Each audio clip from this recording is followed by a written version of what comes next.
বাগেরহাটের চিতলমারীতে ৫তলা ভবনে অগ্নিকাণ্ডে অনিতা রায় নামে এক নারীর মৃত্যু হয়েছে। সকাল ১০টার দিকে উপজেলা সদর বাজারে এই অগ্নিকাণ্ডের ঘটনা ঘটে। বান্ডেল থাকলে প্রতি সেনমানিতে টাকা বাঁচবে। বিকাশ সেনমানি বান্ডেল কিনে জিতুন প্রতি লেনদেনে। ফায়ার সার্ভিস জানায় সকালে মাইশা টাওয়ার নামের ৫তলা ভবনটিতে আগুন দেখতে পান স্থানীয়রা। প্রথমে আগুন নেভানোর চেষ্টা করেন তারা, পরে খবর পেয়ে ফায়ার সার্ভিস ও সেনাবাহিনীর সদস্যরা ঘটনাস্থলে গিয়ে আগুন নিয়ন্ত্রণ ও উদ্ধার কাজ শুরু করে। ফায়ার সার্ভিসের ৮টি ইউনিটের প্রায় ৩.৫ ঘন্টার চেষ্টায় আগুন নিয়ন্ত্রণে আসে।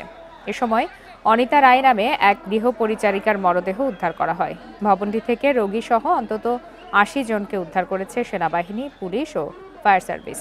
প্রাথমিকভাবে ধারণা করা হচ্ছে বিদ্যুতের শর্ট সার্কিট থেকে আগুনের সূত্রপাত হয়েছে।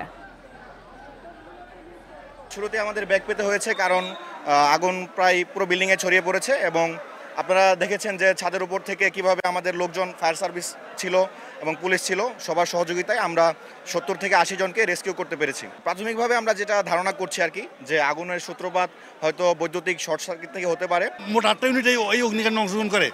এখন পর্যন্ত সর্বশেষ খবর হলো যে আগুন সম্পূর্ণ নিয়ন্ত্রণে এবং এখন ড্যামিং কাজ চলতেছে। আমরা একজন মৃতদেহ পেয়েছি।